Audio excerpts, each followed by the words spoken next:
हम सब उस ऐसे कालखंड में हैं, मैं कहूंगा हम लोग एक भाग्यवान लोग हैं।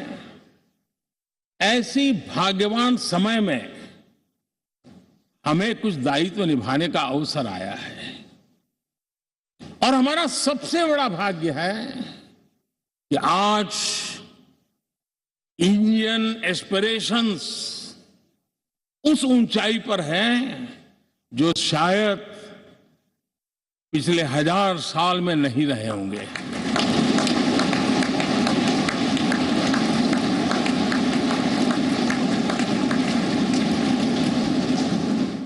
गुलामी के जंजीरों ने उसके एस्पिरेशंस को दबोच के रखा था।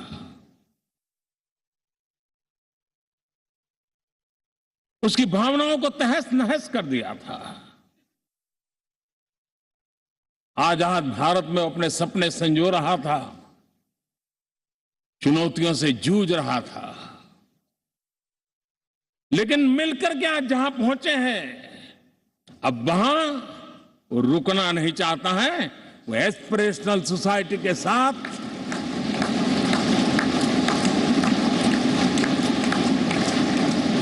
नए लक्ष्य गढ़ना चाहता है।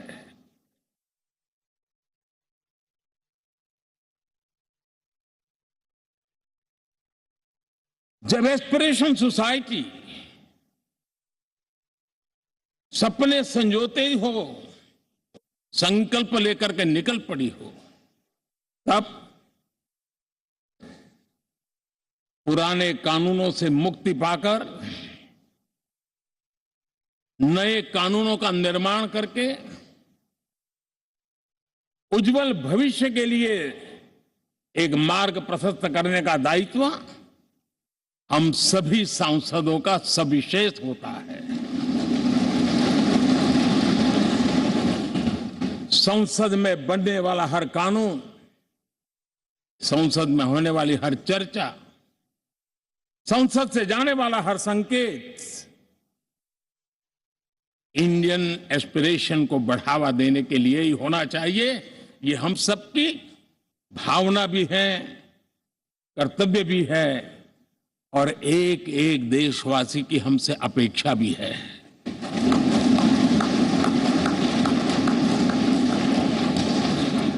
हम जो भी रिफॉर्म करें उसके मूल में इंडियन एस्पिरेशन सबसे सर्वोच्च पद पर होना चाहिए, प्राथमिकता पर होना चाहिए।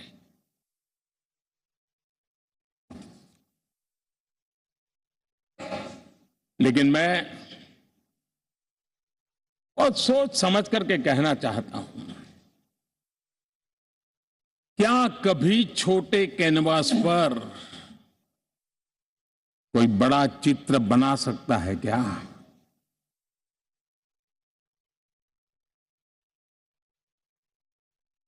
जैसे छोटे कैनवास पर बड़ा चित्र नहीं बन सकता, वैसे हम भी अगर हमारे सोचने के कैनवास को बड़ा नहीं कर सकते तो भव्य भारत का चित्र भी हम नहीं अंकित कर सकते।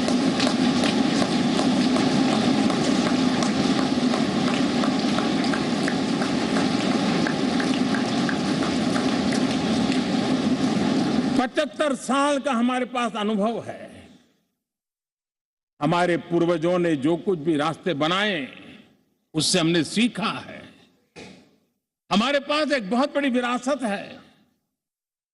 इस विरासत के साथ अगर हमारे सपने, हमारे संकल्प जुड़ जाए, हमारा सोचने का दायरा बदल जाए, हमारा कैनवास बड़ा हो जाए, तो हम भी उस भव्य भारत के चित्र को अंकित कर सकते हैं, उस तस्वीर का खाका खींच सकते हैं, उसमें रंग भरने का काम हम भी कर सकते हैं और आने वाली पीढ़ी को वो भव्य दिव्य मां भारती के हम उनको सुपुर्द कर सकते हैं। दोस्तों, अमृतकाल के 25 वर्षों में भारत को अब बड़े कैनवास पर काम करना ही होगा। अब हमारे लिए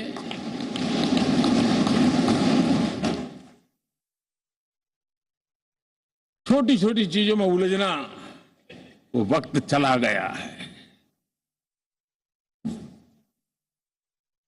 हमें आत्मनिर्भर भारत बनाने के लक्ष्य को सबसे पहले परिपूर्ण करना चाहिए।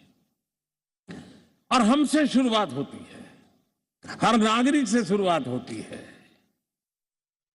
और आज दुनिया में भी एक समय ऐसा था कि लोग मुझे कहते थे, हमारे बड़े बड़े बुद्धिजीवी और अर्थशास्त्री लिखते थे कि मोदी आत्मनिर्भर की बात करता है तो मल्टीलेटरलिज्म के सामने चुनौती तो बन नहीं जाएगा, ग्लोबल इकोनॉमी के जमाने में ठीक तो नहीं होगा।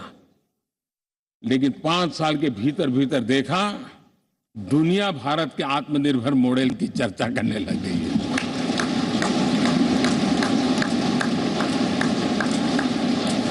और कौन हिंदुस्तानी नहीं चाहेगा कि डिफेंस सेक्टर में आत्मनिर्भर हो, एनर्जी सेक्टर में हम आत्मनिर्भर हो, एडिबल ऑयल,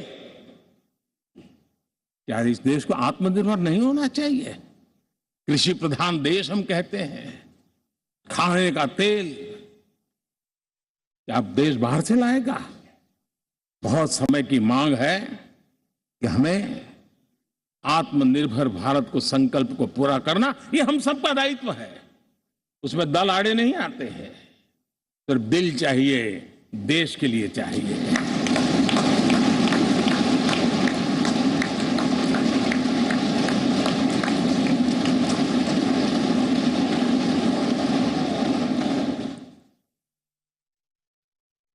हमें अब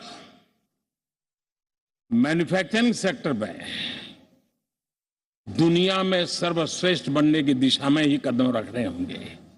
और मैंने एक बार लाल किले से कहा था, जीरो डिफेक्ट जीरो इफेक्ट। हमारे प्रोडक्ट में कोई डिफेक्ट ना हो, हमारी प्रक्रिया में पर्यावरण पर कोई इफेक्ट ना हो, ऐसा जीरो डिफेक्ट जीरो इफेक्ट वाला हमें दुनिया के सामने मैन्युफैक्चरिंग क्षेत्र में जाना हो। हमारे डिजाइनर,